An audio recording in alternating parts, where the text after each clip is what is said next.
nanti dia nonton itu. Ya begitu juga. Suaminya Pertamina, pegawai Pertamina. Ya begitu juga. Ya. Akibat bersandar bergantung kepada usaha, nangis. Coba saya bilang sama ibu nggak sabar, ketentuan Allah tetap berlaku untuk ibu dan ibu mendapat dosa. Betul? Betul Pak Haji? Betul Ustaz?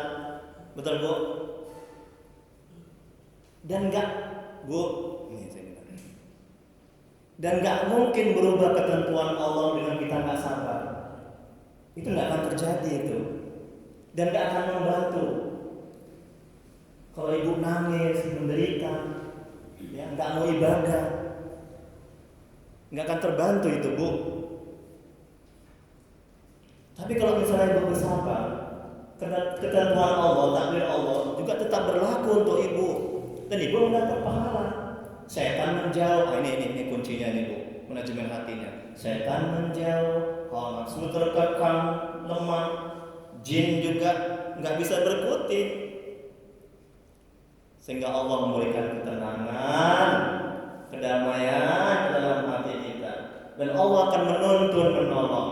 Apa yang bisa ibu buat dengan tidak bersabar? Salat sunat hajat 2 rakaat, di sujud terakhir minta kepada Allah dan baca Quran. Tenang hatinya, alhamdulillah, saya dapat pahala.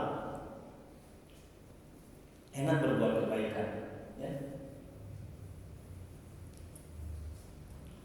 Baik, ini ilmu berkenaan dengan kaji kita. Tawakal, berserah, jangan sekali-sekali bergantung kepada kepintaran kita, kemampuan kita, kehebatan kita, amal kita. Jangan, ya, jangan. Ya. Ya, bergantung kepada Allah, rahmatnya, bertawakal, berserah, minta. Ketuk pintu Allah. Dengan apa? Dengan sholat.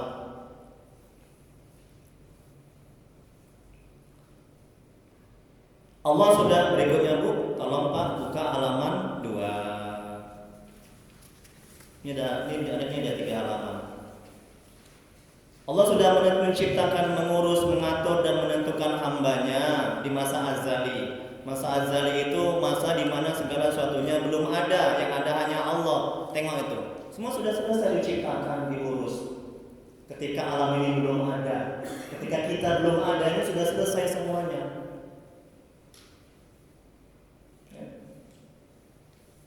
Ketentuan Allah, takdir baik dan takdir buruk itu kan wajib kita imani kan?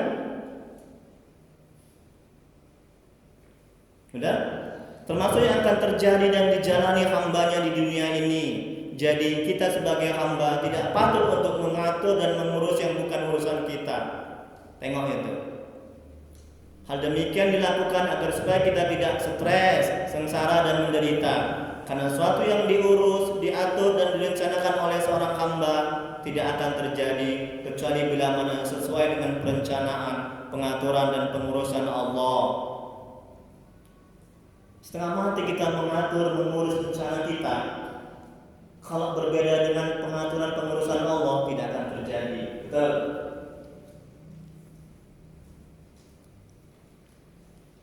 Urusan dan kewajiban kita adalah menjalankan perintah Allah dan meninggalkan larangannya. Tengok ini dia. Memang sudah Allah tentu, sudah Allah kasih tahu. Sudah ada rambu-rambunya, sudah Allah bilang. Ini dia ini.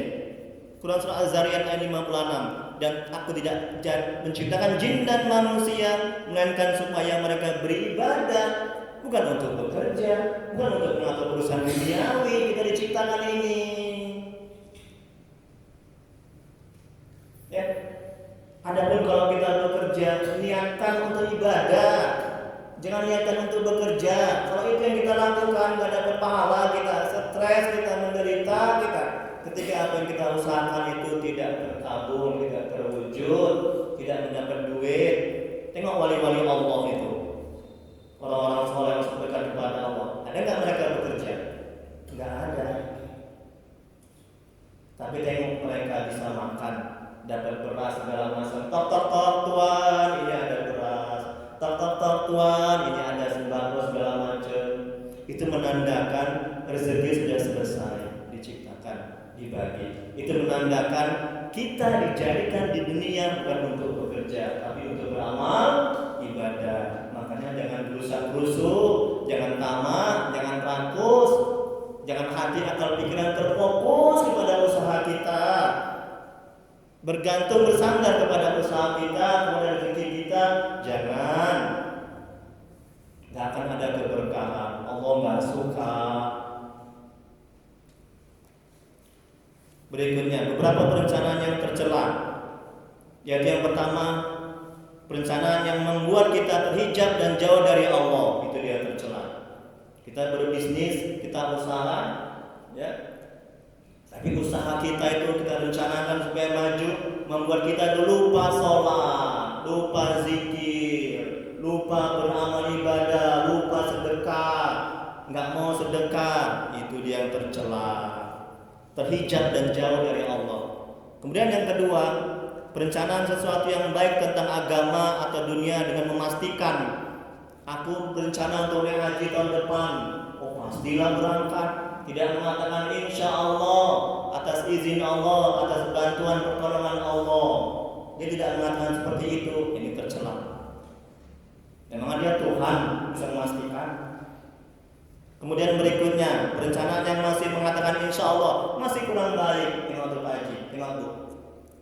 Perencanaan masih mengatakan insya Allah atas izin Allah, kehendak Allah, itu masih kurang baik. Mesti ditambahkan insya Allah atas izin Allah, kehendak Allah, dan bantuan pertolongan Allah. Itu yang baik. Kalau nggak kena bantuan pertolongan Allah, nggak akan bisa rencana kita terkabul. Betul? Betul kan? Kemudian berikutnya, yang keempat, perencanaan yang menyia-nyiakan kewajiban sampai lalai sholat, lalai ibadah, lalai zikir. Yang kelima, perencanaan dunia untuk dunia, bukan dunia untuk akhirat. Dia kerja semata-mata hanya untuk kerja aja, mengumpulkan harta, tidak digunakan harta itu di jalan Allah. Itu tidak baik. Ini dunia untuk dunia, kata Ali Imam, bukan kata saya. Saya kan cuma ngutip-ngutip aja. Jadi berbagai macam kitab syarah Al-Hikam, ya. Kalau nggak setuju, ya sama Al-Imam Ibnu Athaillah, jangan sama saya. Ustaz kok gitu Ustaz? Ya nggak tahu lah saya. Saya beli kitab syarah Al-Hikam, ada banyak kitab, ya saya kutip, saya masukkan kemarin. Bukan saya pandai-pandaian, berdosa lah saya. Dia akan diminta pertanggungjawaban oleh Allah. Ustaz Tri, kamu ngajar Al-Hikam, kamu besar kamu, bukan azab lah kamu Ustaz Tri. Takutlah saya, ya. Mending saya nggak usah berdakwah sekalian. Ini berat tanggung jawabnya ini. Dan saya berusaha untuk mengamalkan apa yang saya ucapkan, apa yang saya ajarkan. Saya juga masih belajar sama kayak ibu, kayak bapak. Kok berarti saya alim kali? Tidak. Kita sama-sama belajar mendekatkan diri kepada Allah, menjadi manusia yang baik, ya. Kemudian berikutnya, nomor berapa Bu? Nomor? Ya, saya sengaja bertanya supaya fokus kembali. Ustaz ini. Nomor 6, perencanaan dengan sesuatu yang halal dan untuk bersenang-senang dengannya serta lupa kepada Allah, itu tidak baik. Ketujuh, perencanaan untuk kemaksiat, beribadah agar dipuji, itu juga baik. Oh, ke masjid aku, nanti kan aku ditengok tetanggaku orang yang alim. Merencanakan ke masjid supaya dipuji. Oh, aku ke masjid lah, masjid Al-Fajar, ngaji sama Ustaz Tri, kitab Al-Hikam tasawuf. Oh, aku lah hebat. Kau apa? Enggak belajar tasawuf, macam mana orang beribadah enggak mengenal Tuhan? Enggak, kau masuk neraka kau. Itu enggak baik, ya. Perencanaan untuk maksiat, beribadah agar dipuji. Kemudian berikutnya, pemberian Allah yang paling baik dari seluruh anggota tubuh adalah akal. Menggunakan nikmat akal untuk merencanakan yang tercela adalah kufur dengan nikmat akal. Tidak bersyukur dengan nikmat akal. Nih Pak Bu, kita diberikan akal, ya, harus kita gunakan untuk mengenal Allah, untuk dekat kepada Allah. Kalau kita gunakan akal kita hanya semata-mata untuk merencanakan dunia, berarti kita kufur atas nikmat akal. Tolong pahami. Nanti Allah cabut nikmat akal itu jadi gila nanti. Betul kan? Apa dalilnya? Ustaz, Pak Haji, Bu.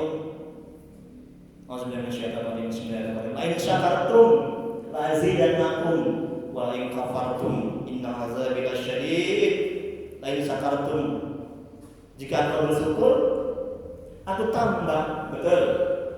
Kalau engkau kufur, tidak ingkar nikmatku, tidak menggunakan akal untuk dekat kepada Allah, untuk mengenal Allah, dengan azabku amat pedih, aku cabut nikmat akal dalam benakmu, dalam otakmu. Siap-siap kau gila. Hati-hati, sebelum dicabut, gunakan akal kita untuk mengenal Allah, untuk dekat kepada Allah. Gunakan akal kita. Bagaimana agar dunia ini, harta, pangkat, jabatan itu membuat kita bisa dekat kepada Allah. Masya Allah. Nikmat kan, Bu?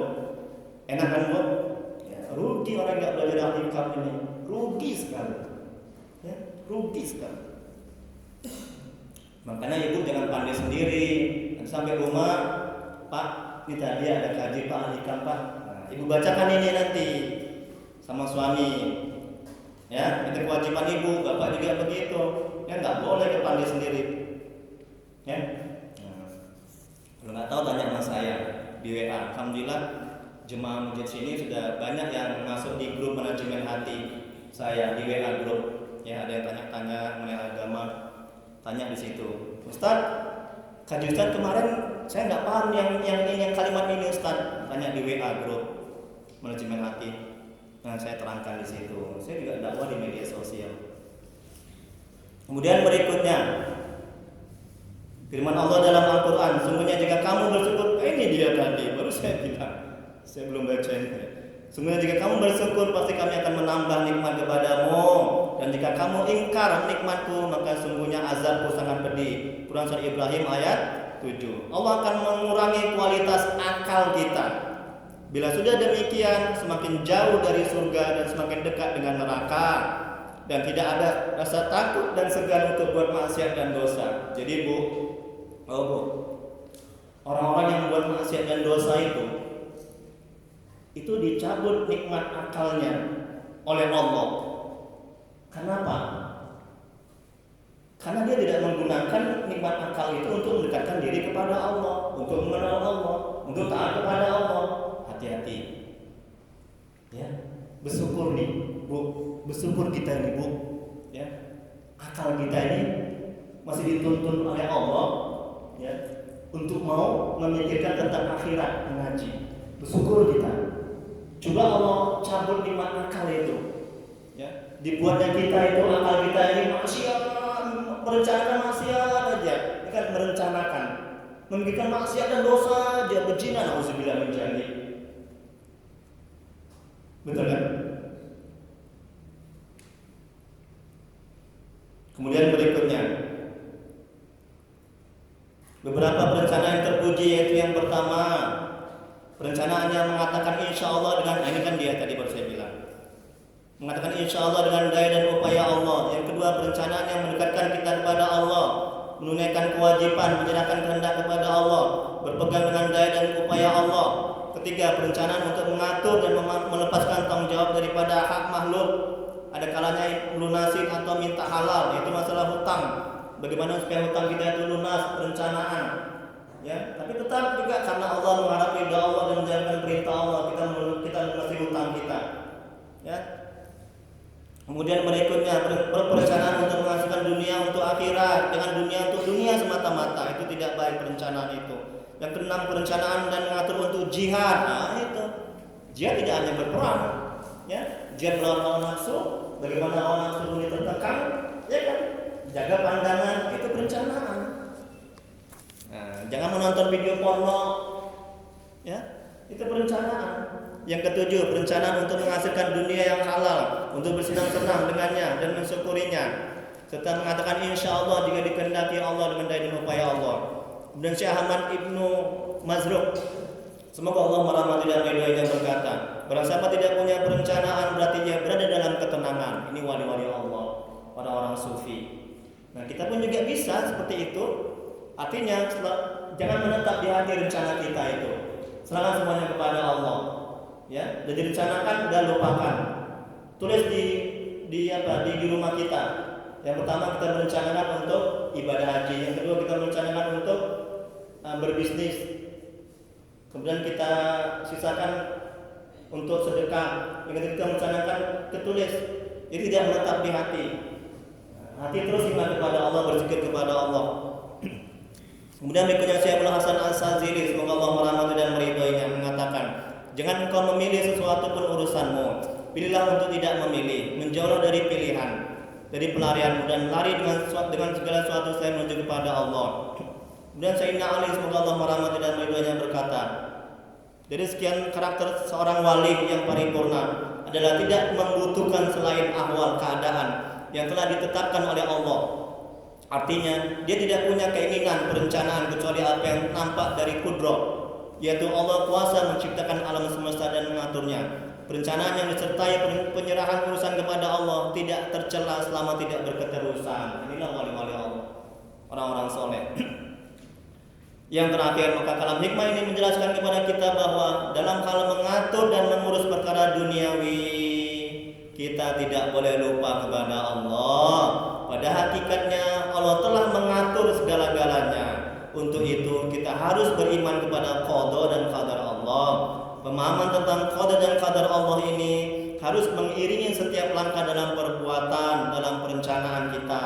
Sebab ketika apa yang sudah kita atur, kita rencanakan dan kita urus dalam hal-hal perkara duniawi tidak sesuai dengan apa yang kita harapkan, maka jiwa kita, hati kita akan tenang dan tentram.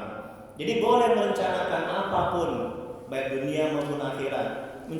Merencanakan dunia harus kita kaitkan dengan akhirat agar tidak tercela. Nah, dan kita berserah, tawakal kepada Allah. Dampak baiknya ketika apa yang kita rencanakan belum terkabul, belum terwujud, kita nggak sakit hati, kita nggak kecewa. Jadi kalam hikmahnya yang keempat ini, insya Allah kita lanjutkan ya, yang akan datang.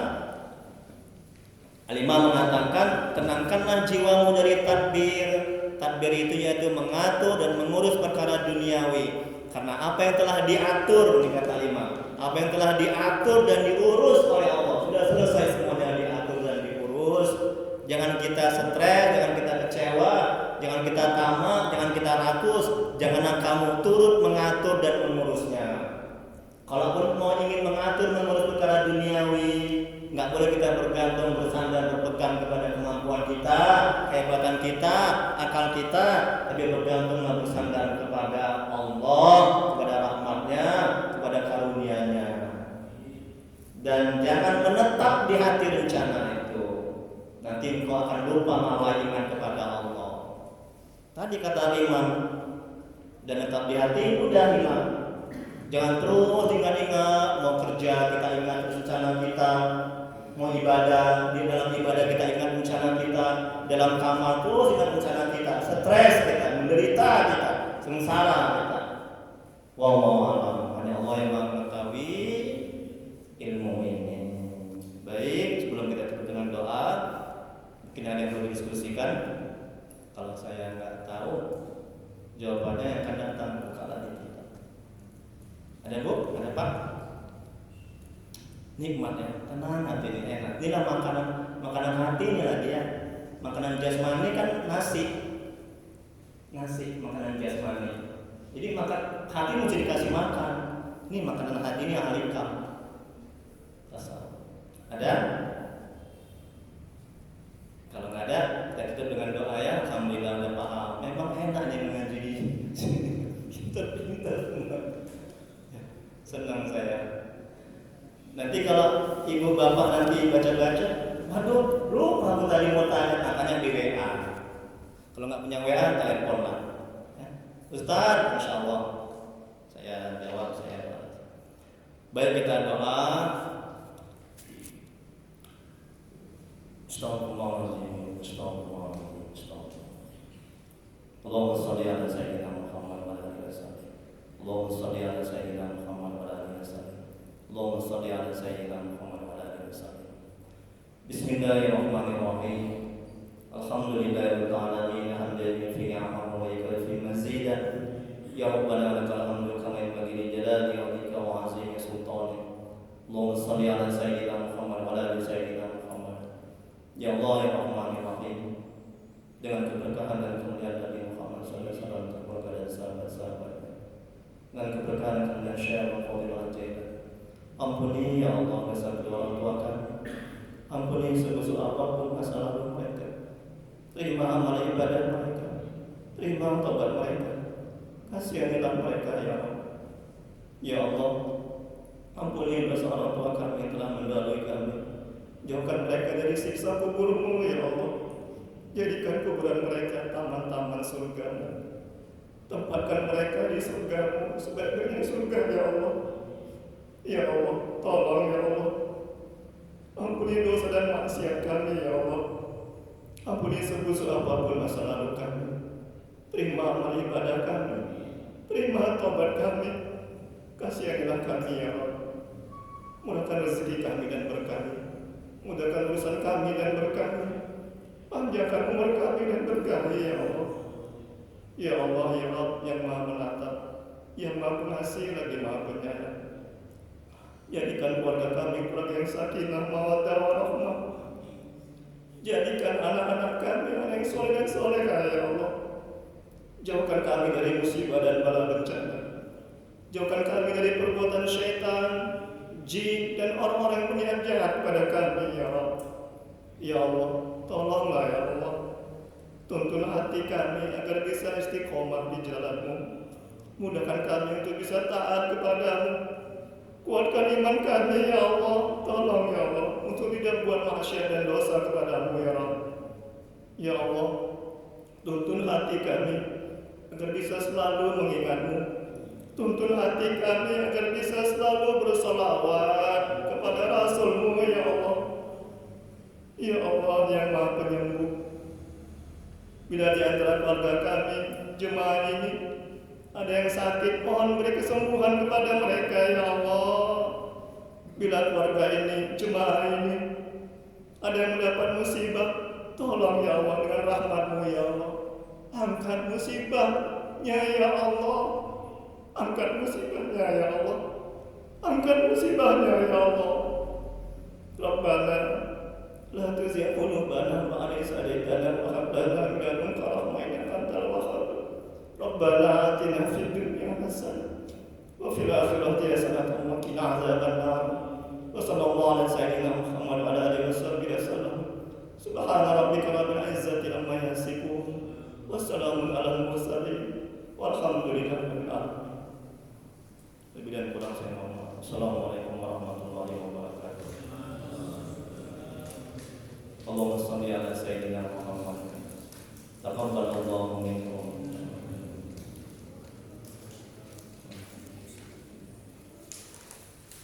Alhamdulillah. Ustaz. Ya.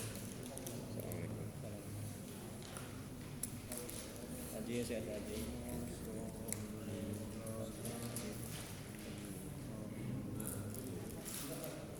Terima kasih. Ya. Alhamdulillah. Saya belum dapat yang ketiga. Oh, yang ketiga ini Pak Haji. Alhamdulillah. Nanti dibuat buku nanti gitu. Iya. Alhamdulillah. Sehat Pak Haji. Ya, Pak Haji. Ya. Oh iya, iya. Terima kasih Pak Haji ya. Yang ketiga ini. Sehat Pak Haji. Alhamdulillah. Ya, yang ketiga ya. Nah, ini. Ya, alhamdulillah. Jadi kalau nggak paham tanya Pak Haji ya. Telepon. Hah? Yang kedua. Oh ya. Ada sini. Oh, yang hikmah yang pertama dan kedua juga ada bagi